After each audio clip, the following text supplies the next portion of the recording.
Olá, eu sou a Ana e este é o Educação Financeira para a Vida, o seu podcast sobre finanças e espiritualidade. Meu querido e minha querida ouvinte, espero que vocês estejam muito bem, que a semana de vocês seja maravilhosa, cheia de surpresas boas, como está este podcast de hoje, galera. Antes da gente falar sobre o que a gente vai explorar nesse programa, eu vou chamar aqui ele, o mais amado e mais querido membro permanente do Brasil e de 48 países, Augusto Martins. Olá, Ana Carolina, muito obrigado por essa acolhida calorosa para você e para os nossos ouvintes. Eu digo e repito, bom dia, boa tarde, boa noite ou boa madrugada, onde você estiver. Meu querido e minha querida ouvinte, esteja na paz e no bem. Se você está em casa, no trabalho, na rua, está dirigindo com aquela direção econômica e defensiva, com cinto de segurança, agradecemos aqui imensamente a sua audiência. Aqui é o seu espaço da liberdade, do conhecimento, da criatividade, o Educação Financeira para a Vida, onde falamos de finanças e espiritualidade de uma maneira como você nunca viu. É isso aí, galera. Olha, já viram que Augusto hoje está animado, porque o tema faz parte de uma série que vocês gostam muito, que é a economia comportamental, né? A gente já tem vários episódios aqui no podcast de economia comportamental e hoje a gente trouxe um tema que é muito, muito bacana e que todo mundo, tenho certeza que todo mundo é afetado por isso aqui, viu? Não tenho dúvida, porque eu sei que eu sou, já fui para algumas coisas, para outras eu melhorei bastante, outras ainda não. Isso pega todo mundo, né? Pega todo mundo. E esse é o diferencial do FV, né? Falando assim, nós falamos de finanças, espiritualidade, temos aqui o arcabouço, né? Da ciência econômica, da teologia, da filosofia, da espiritualidades franciscanas, inaciana, né? Santo Inácio, São Francisco, e principalmente os conhecimentos novos, nem tão novos, vamos dizer assim, mais de um século, né? É que se popularizaram agora, né? Da economia comportamental ou da psicologia econômica, que nos ajuda a discernir os nossos comportamentos. É isso aí, galera. E por isso hoje a gente vai falar sobre o efeito posse, mais conhecido na literatura como efeito dotação. Então vocês podem encontrar dessas duas maneiras em livros, em textos que vocês lerem na internet. Este efeito nada mais é do que um viés. Gente, é muito doido, né? Às vezes eu tento falar isso nas minhas aulas, eu explico assim, ó, gente, é o seguinte. É viés, mas por que deram um nome efeito, né? Assim, mas como assim? Não é um viés? É, gente, mas isso é coisa dos autores, né? Acho que eles queriam vender o peixe, entendeu, Augusto? Parece que ficava mais bonito com efeito. Então tem alguns viés que a gente sempre vai ver, ó. Efeito posse, efeito enquadramento, sabe? E eu acredito muito que tem a ver com vender o seu peixe na época, né? Publicar textos e estudos nesse sentido, né? Esse viés, gente, ele foi descoberto pelo Kahneman ali, Knetzes e outros... Richard Thaler. O Taylor, né? E outros ali em 1991, então um viés um pouquinho mais recente, tá? Gente, o efeito dotação ou posse é esse viés que leva as pessoas a atribuir um valor maior para algo, para um bem, que é dele, que é de sua posse, do que o mesmo bem que estiver na mão de outras pessoas. Mas como assim, Ana? Vamos aqui traduzir para os nossos ouvintes. Tipo assim, eu tenho uma bicicleta e para mim, a minha bicicleta ela vale mais do que uma bicicleta igualzinha no mesmo modelo que a sua. E eu já vou explicar por quê. É um efeito psicológico, né, gente? A gente diria aquele apego, né? É o apego, gente, é isso, é o apego. E isso vai acontecer independente do valor do mercado daquele item. Então eu posso saber que no mercado esse item tá custando X hoje, né? Sei lá, R$1.000. Mas a minha bicicleta, ela é mais valiosa, gente. Por quê? Na verdade, eu não quero me desfazer desse bem, né? Então, eu tô ali na minha cabeça formulando um valor que vale mais do que o mercado. O que é o valor de mercado? É o valor que uma pessoa está disposta a pagar por aquele bem, no geral, né?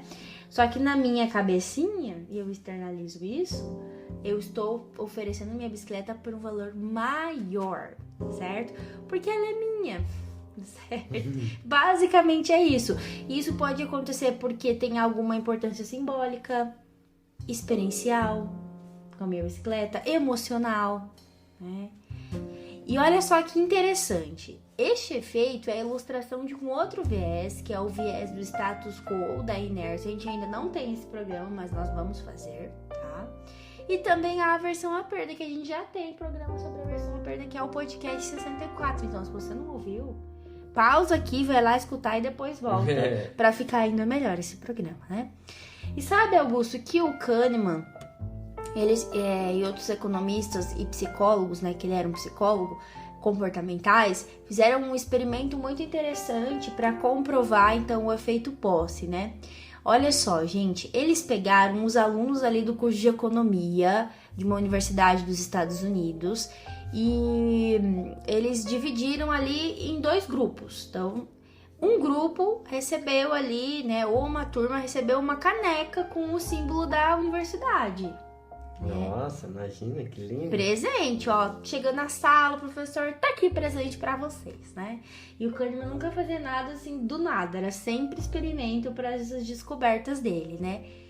E aí foi pensado estrategicamente para que faltasse brindes para outra metade da turma. Então a metade ganhava, a metade não, né? Para quem não tinha caneca, o Kahneman entregou $5 pra cada um. Tipo, toma $5 aí, beleza, aqui não ganhou a caneca. Passou um tempo ali, né? O Kahneman pegou e distribuiu um questionário pros alunos e perguntava ali pra quem tinha ganho a caneca por quanto que eles venderiam essa caneca pra quem não tinha, né? Olha só. E para o grupo que recebeu o dólar, eles perguntaram quanto eles estariam dispostos a pagar por essa caneca, entendeu? Que legal! Os vendedores exigiram um preço médio de R$ 7,12 no estudo. E os compradores estavam dispostos a pagar em média R$ 3,12. Né? Então aqui a gente pode ver que o efeito pós pode ser inclusive calculado. Essa diferença entre o preço de venda e de compra, ou que alguém está disposto a vender e outra pessoa está disposta a comprar, que no caso aqui era de R$ 4 essa diferença, né? E olha que interessante, canecas muito semelhantes com símbolos da universidade poderiam ser compradas na livraria da própria universidade por $5, né? Mas aquela foi ganhada do professor, né? Foi um presente, entende? Então, veja bem, quem ganhou atribuiu um efeito posse de $4 em média a mais do que as pessoas que estavam dispostas a pagar, que tinham um valor sentimental. Ganhei do professor Kahneman. Você sabe, Ana, isso aí pode acontecer e já aconteceu na nossa vida, no cotidiano, né? Quem nunca ganhou algo e depois, então, chegou alguém e falou, troca comigo, né? Principalmente as crianças. Troca, assim, eu ganhei uma caneca, o outro chegou assim e falou assim, eu ganhei um estojo, troca comigo? Naqueles famosos bingos, assim, das comunidades. Sim. Amigo aonde secreto. Amigo secreto, onde a gente ganha as coisas, né? Mas tem aquele... Ao receber aquilo já tem um efeito posse. Porque aquilo é meu, ganhei, foi a sorte, foi assim, a bondade de alguém. Então aquilo ali, de repente, a gente começa a avaliar, né? Será que eu troco? Não troco? Isso aqui que eu ganhei é algo valioso, é meu. É meu, E às vezes tem algo que você... Uma experiência, né? Como eu falei, que você vivenciou com aquele item.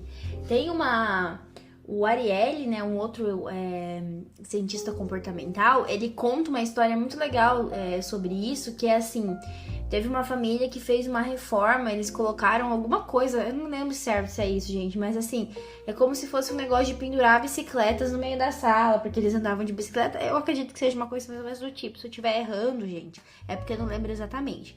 Mas vocês vão entender que o objetivo é ilustrar esse efeito posse. Então eles deixavam aquele negócio, eles reformaram a casa, colocaram aqueles ganchos para botar as bicicletas no meio da sala, para quem chegasse e visse as bicicletas lá, porque representava que eles eram uma família que andava de bicicleta e tudo mais, então aquilo era muito importante. Quando eles resolveram vender a casa, eles queriam vender muito acima do valor do mercado. Por quê? Justamente porque eles tinham feito uma grande reforma e pintado, não sei o quê, e gastado um valor X lá a mais pra reformar e colocar aquilo. E o comprador que chegou pra comprar a casa falou assim, viu, mas na verdade eu estou disposto a pagar menos justamente por causa disso. Olha só. Porque pra mim não faz sentido nenhum ter um negócio de pendurar uma bicicleta no meio da sala. Pra mim é um estorvo, entendeu? Porque não faz sentido pra mim ver. Então, a família que tava vendendo queria vender por um valor acima do mercado e o cara que tava comprando queria comprar por um valor abaixo, justamente pelo mesmo negócio. Então, cada um atribuía um valor diferente à mesma coisa. E também, Ana, entendeu? Agora me fez lembrar, usando esse exemplo, daquela brincadeira que se faz no final de ano, nas confraternizações das firmas, dos amigos, que é o amigo da onça. Amigo. Sabe como que é essa brincadeira? Sim. Você pega e você ali traz os presentes, deixa tudo ali junto. Sim.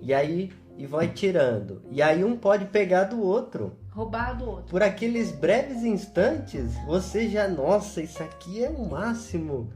Ninguém vai querer pegar. E aí vem alguém e pega. E você fica frustrado, porque, nossa, pegou. Já contava que aquilo era seu. É. Né? Efeito posse, gente. Efeito posse acontece também com coisas que a gente ainda não tem. Isso é muito doido. Isso é coisa muito doida, mas acontece com todo mundo, gente.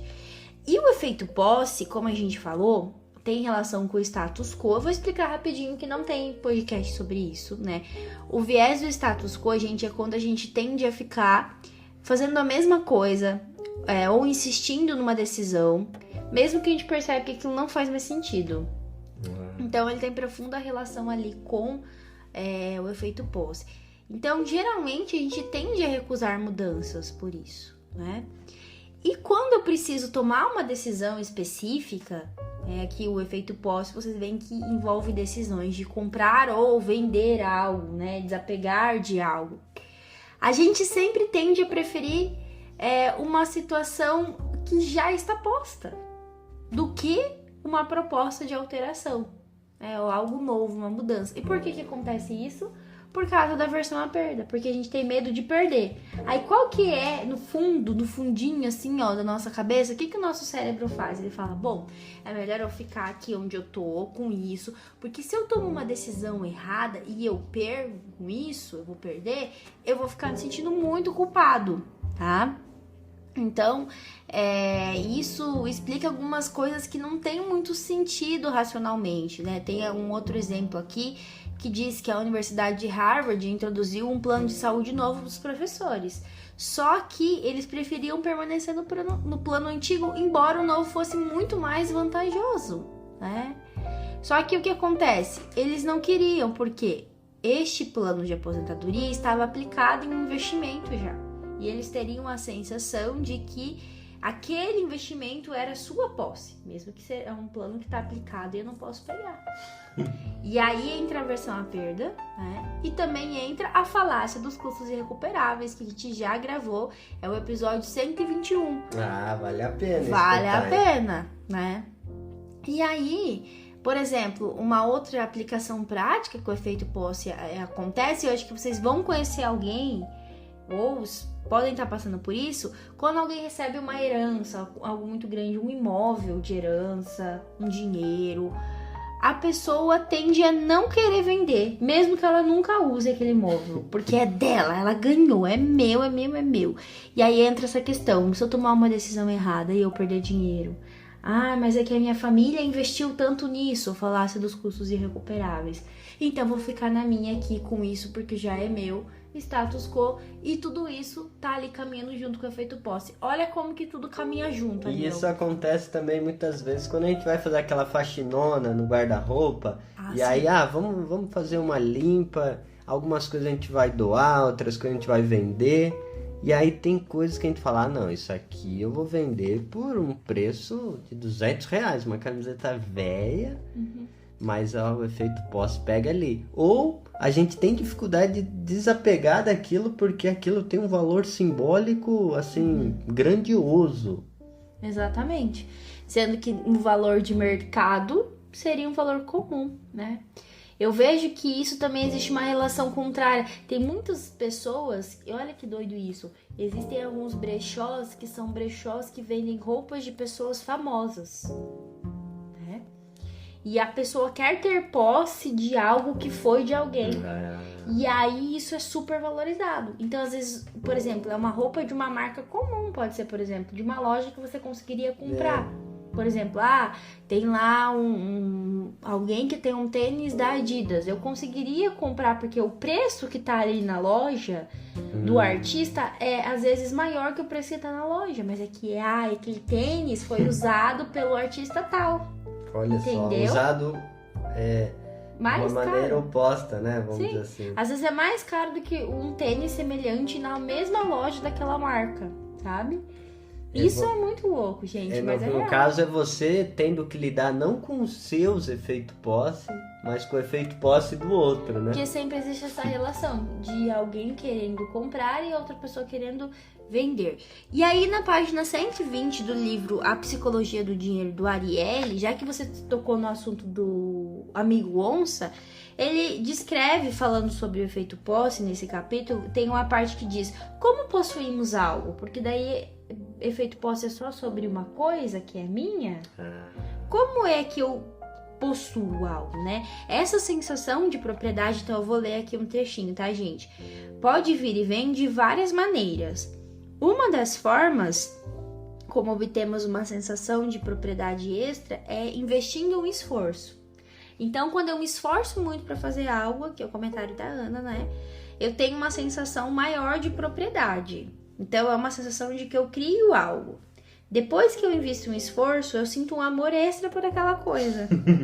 De criação, de cuja criação participamos. Não precisa ser uma participação grande, nem precisa ser uma participação real. Mas se a gente acredita que tivemos alguma relação com essa criação, aumentamos o nosso amor e com isso a nossa disposição em pagar.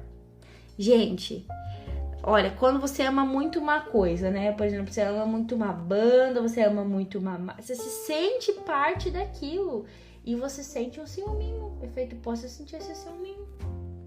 Veja que é uma coisa que você nem tem como sua, mas você sente que você ajudou a construir de uma maneira, né? Quanto mais trabalho investimos em algo, uma casa, um carro, uma coxa, uma planta, um livro sobre dinheiro, mais apegados ficamos e maior a nossa sensação de propriedade. Quanto mais difícil de fazer alguma coisa também, então se eu tenho o esforço e a dificuldade, mais eu sinto que eu tenho alguma participação nessa criação e o amor por essa coisa é ainda maior. A gente também pode possuir coisas de maneira arbitrária, gente. Aí é parecido com a história das canecas, né?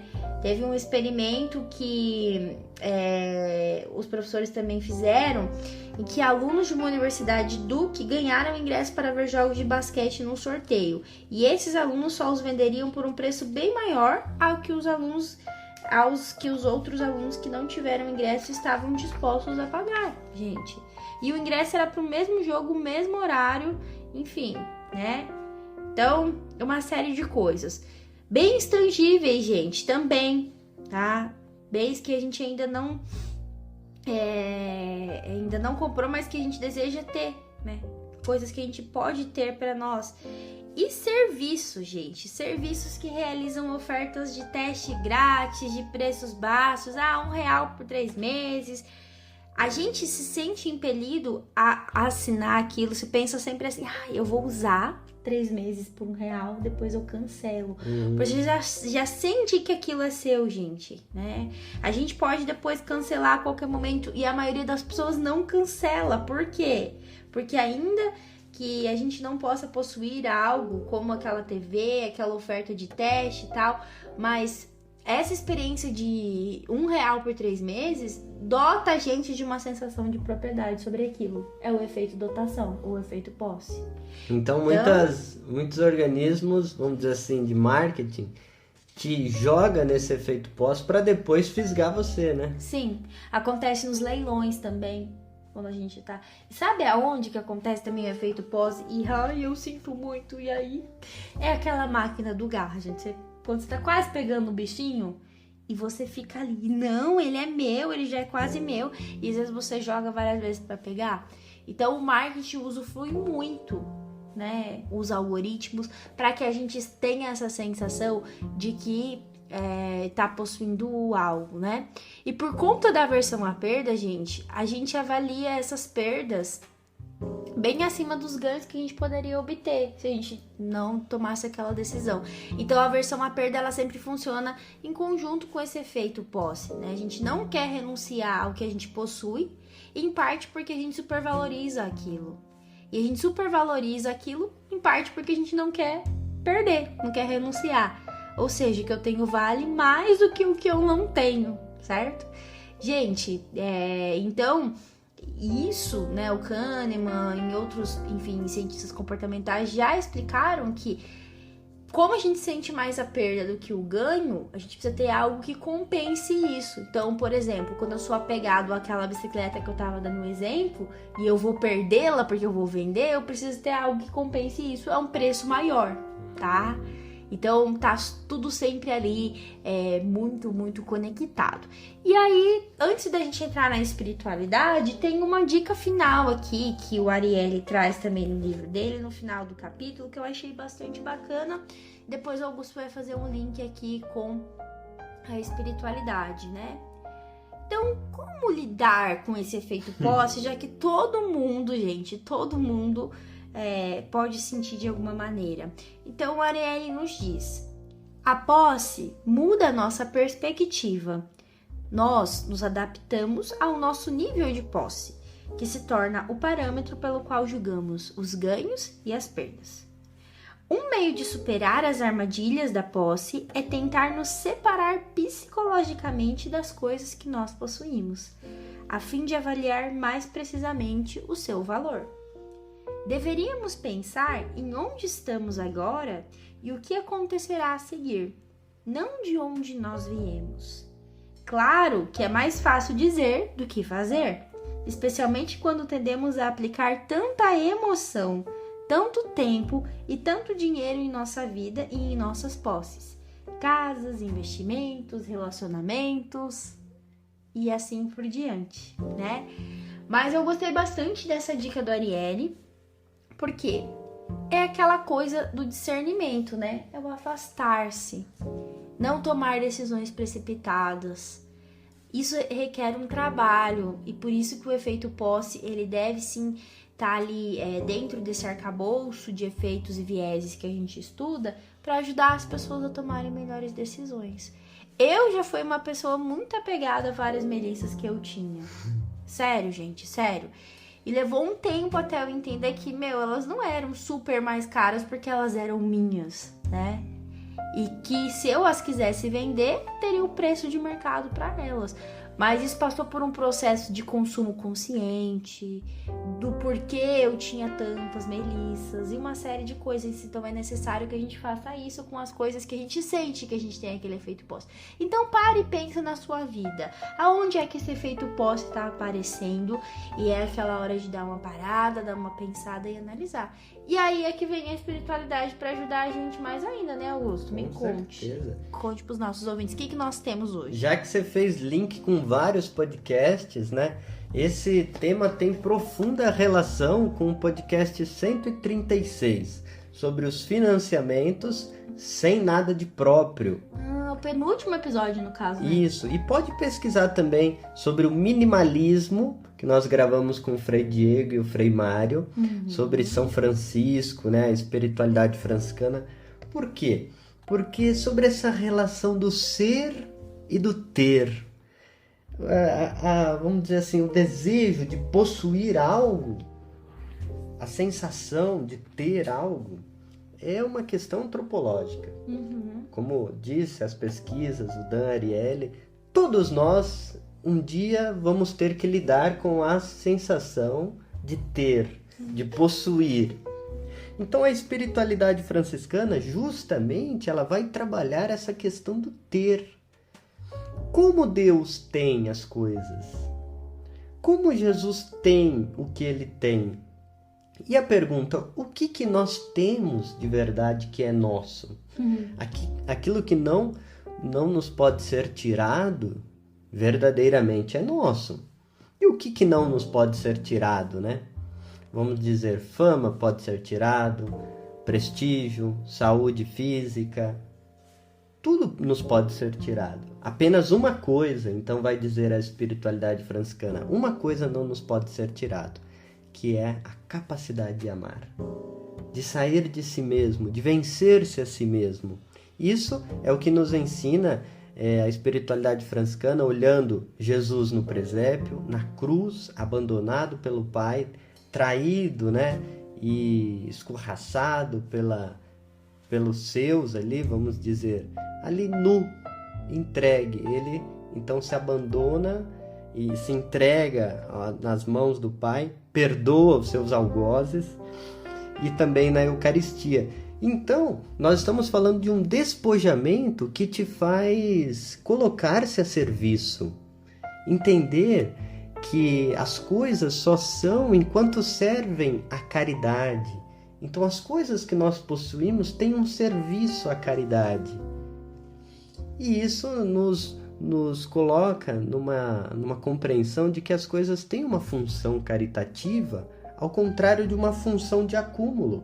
E isso pode ser as nossas ideias, pode ser os bens, pode ser aquilo que a gente acha que possui como propriedade nossa, né? Lembremos aqui aquela passagem do Evangelho de Jesus Cristo segundo Marcos 10, quando Jesus está diante de um jovem, de um homem muito bom, que queria dar a vida eterna, mas numa compreensão de o que eu faço para comprar esse acesso ao reino, né?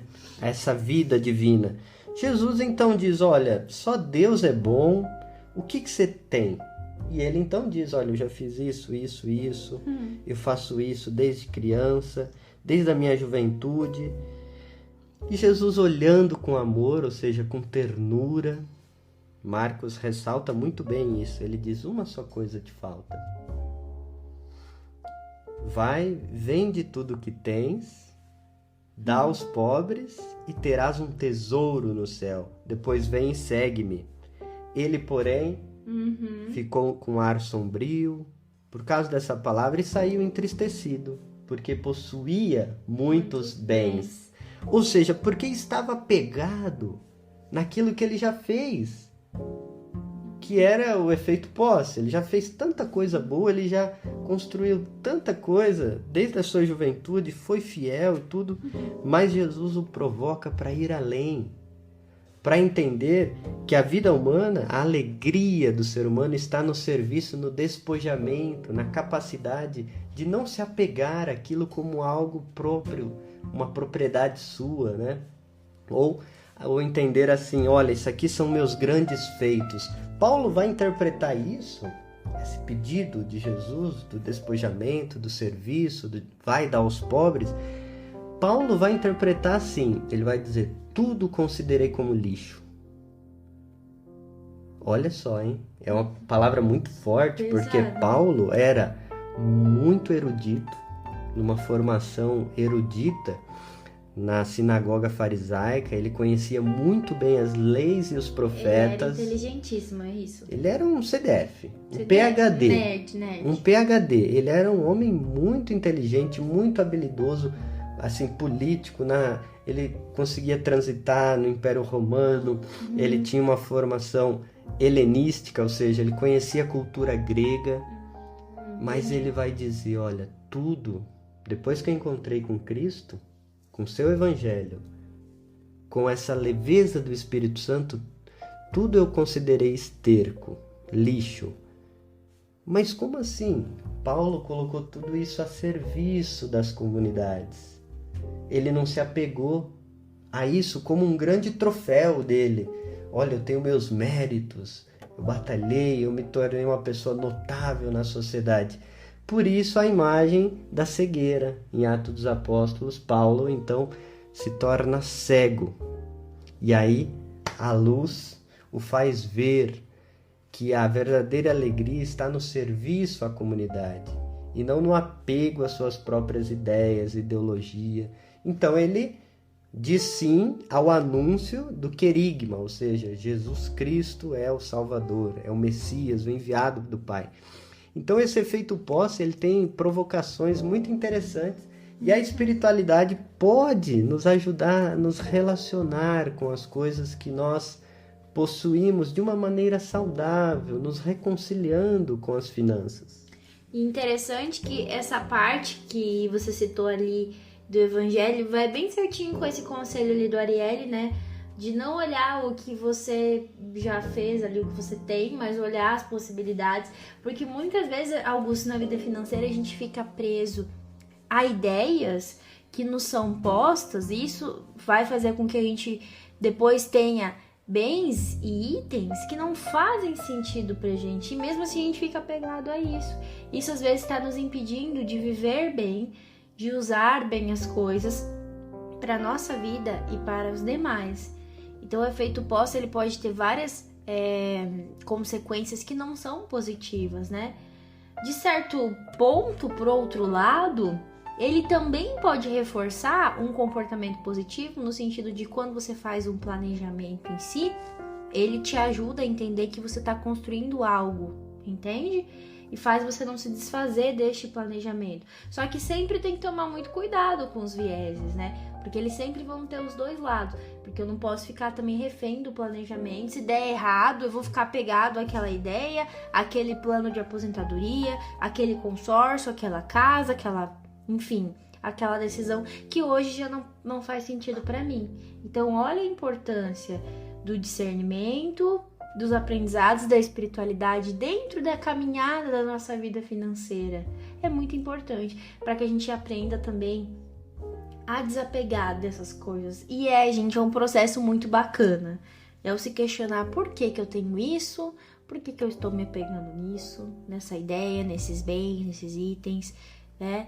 Enfim, eu acho que é um episódio muito bacana. Eu tava bem ansiosa pra fazer. É um pouco aquela sabedoria de Francisco no leito de morte, né? Já com fama de santidade, quando ele diz assim, olha, todo doente, ele estava cego, e ele disse, irmãos, comecemos, porque até agora pouco ou nada fizemos. E então ele queria novamente que os irmãos voltassem a cuidar dos leprosos, aquela sensação de não ficar no ponto morto, sabe? Ficar apegado àquilo que já deu certo. Pode ver um atleta, né? Ele está sempre na dinâmica criativa de inovar-se, de ir além, de vencer-se a si mesmo. Então é um pouco através desse ensinamento que Francisco ele nos provoca. Muito bem, muito bom. Augusto, amei hoje as colaborações da espiritualidade. Esperamos que vocês estejam gostando desse programa, que vocês tenham gostado aí em casa. E se você curtiu, já compartilha, manda pra todo mundo. Se você ainda não segue o nosso programa, cara, segue. Classifica com 3 estrelinhas aí, com 5 estrelinhas, dependendo de qual for a plataforma que você tá ouvindo a gente. Já clica no seguir pra não perder nenhuma atualização. Se você tá ouvindo no YouTube, já curte esse vídeo e também se inscreve no nosso canal, porque logo logo tem conteúdos audiovisuais vindo por aí, não perca, tá? E o beijo especial de hoje vai para os nossos ouvintes do Rio de Janeiro. Um grande beijo para vocês. Obrigado por estarem conosco. Espero que vocês, enfim, curtam e reouçam os episódios de economia comportamental e lembre-se sempre: educação financeira é educação para a vida.